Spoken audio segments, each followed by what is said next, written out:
Cara, você cuida de patrimônios de famílias com mais de 30 milhões, né? Eu queria saber, na prática, o que realmente muda na visão dessa família quando o patrimônio dela começa a passar desse valor. Veja, João, acho que tem duas mudanças importantes, né?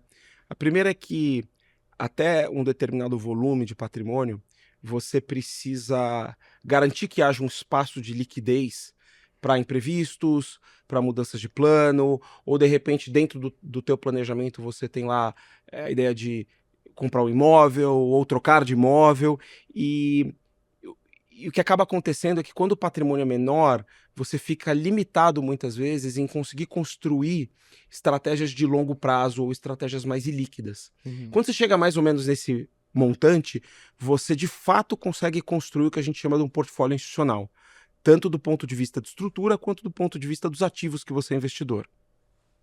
Boa, legal. E, cara, dentre essas famílias tem toda a parte de sucessão, né? Depois que o pai, a mãe morre, tem a parte da sucessão. O que destrói essas famílias nessa parte de sucessão, da herança? O que é o principal ponto que você vê, cara, isso é o que destrói? Eu acho que o principal ponto, diferente do que muitas pessoas às vezes pensam, que é alguma coisa específica que você vai fazer um dia e que vai mudar tudo, de fato é a parte de preparação dos herdeiros, a parte de eh, estabelecimento de uma governança de Uhum. regras dentro da família, mas principalmente acho que essa parte da preparação dos herdeiros, né? Quer Sim. dizer, e preparação dos herdeiros, eu não estou me referindo só à educação formal, Uhum. faculdade, etc. Óbvio que isso é muito importante e ajuda muito, mas é de fato você ensinar aquelas pessoas a lidar com aquela situação de ter patrimônio e invariavelmente, né, é uma realidade que vai ter que ser vivida, Uhum. né? Ele pode estar mais preparado ou menos preparado, a única verdade é que todos nós algum dia não estaremos mais aqui. Uhum. Então, dado que isso vai acontecer, eu acho que as famílias que de fato conseguem preparar a próxima geração para cuidar do dinheiro, para entender como lidar com o dinheiro, a chance dessa nova geração de perpetuar esse capital ao longo dos anos é muito alta. Uhum. Que legal. E tem alguma coisa que hoje em dia a Gera Capital faz realmente pra ajudar esses herdeiros, esses futuros herdeiros, a aprenderem a lidar com o dinheiro, a lidar com a sucessão? A gente faz várias coisas, né? Acho que, antes de tudo, para você poder recomendar qualquer coisa para uma família, você precisa de um plano, né? Uhum. Porque senão as recomendações elas ficam soltas. Sim, Ora eu tô recomendando uma estrutura no exterior, que não conversa com a estrutura do Brasil, que de sim. repente não conversa com o fato de você ter um herdeiro indo morar em outro país. Então, as coisas elas precisam andar em uníssono, como eu costumo dizer. Então a gente precisa de um plano. A gente Sim. chama esse plano na Gera de Gera Plan. É um processo em que a gente faz entrevistas com os membros da família, individualmente com cada um, onde a gente faz todo um mapeamento patrimonial, e aí, uma vez que a gente entende a realidade daquela família hoje, e principalmente o plano, aonde aquela família quer ir, o que é importante para ela, quais são os receios, quais são os medos, a gente consegue chegar em soluções e recomendações sobre o que a família tem que fazer, né? Uhum. De novo, como que vai ser essa estrutura, qual vai ser o processo de treinamento dos herdeiros, Uhum. etc. Acho que esse é o primeiro, acho que essa é a pedra angular. Tá. Partimos daqui, né? Uhum. O segundo ponto muito importante é, obviamente, o treinamento, então, dos herdeiros, né? E o que que a gente faz, né? A gente ajuda tanto a família na comunicação com esses herdeiros, sobre a situação patrimonial, sobre o que precisa ser entendido em cada etapa da vida e no momento em que o herdeiro está preparado para isso acontecer. Uhum. A gente tem um curso hoje na Gera para jovens, né, e herdeiros, onde eles passam uma semana dentro da Gera, tendo aulas, tendo contato direto com sócios, participando do nosso dia a dia, entendendo como gerir patrimônio na prática, e depois eles têm uma graduação, né? Uhum. Então a gente tem esse curso, uma vez por semestre que a gente faz, e a gente também, o fato da gente ter muito relacionamento no exterior, a gente costuma levar alguns membros das famílias, principalmente alguns herdeiros, para participar hora de cursos no exterior.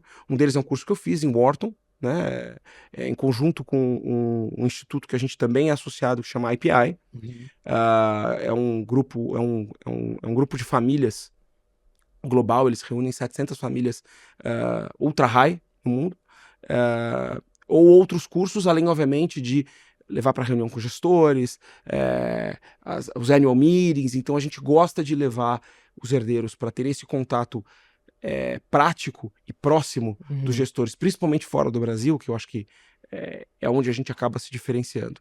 Pô, que bacana. E você disse que você fez esse curso em Wharton, né? Então, cara, eu quero saber o que você aprendeu durante esse curso em uma das maiores faculdades de business do mundo, que você conseguiu pegar esse conteúdo e trazer pra Gera. Eu tive ali uma experiência muito rica, né?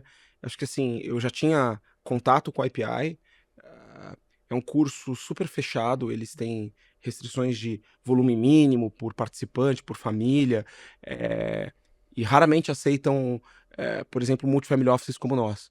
Mas, de fato, enxergaram que a gente tem um posicionamento muito diferente no Brasil e nos abriram essa porta, né? Ao passo que eu fui fazer o curso, eu tive contato com famílias do mundo todo, eu pude ver como essas famílias se organizavam, quais eram os gaps que eles tinham, os vieses, muitas vezes, né? Rombaias de cada um, por exemplo, estrutura de governança, estrutura patrimonial, percepção sobre investimentos. Então isso para mim foi muito rico, mas mais que tudo eu pude trazer para a Gera um framework de planejamento, né? A gente há muito tempo faz o planejamento para as famílias, mas a gente deu, acho que um salto quântico quando a gente trouxe esse framework, né? Eu tive aula com um professor indiano chamado Ashwin Chabra. Ele foi CEO da Merrill Lynch no mundo e ele criou um framework chamado Aspirational Investor. Então a gente pegou esse framework, adaptou e hoje é de fato, vamos dizer, o motor do nosso processo de planejamento, esse framework do Chabra que eu aprendi no curso de Wharton. E você consegue explicar um pouco mais como que funciona esse framework? Funciona da seguinte maneira, tá? E, de novo, aqui eu já vou explicar um pouco como é a adaptação que a gente fez e como que a gente faz na Gera. Perfeito.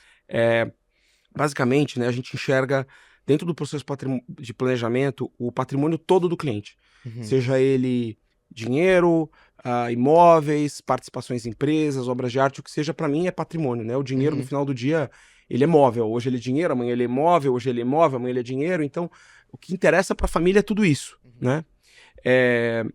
E aí a gente divide em 3 blocos, tá?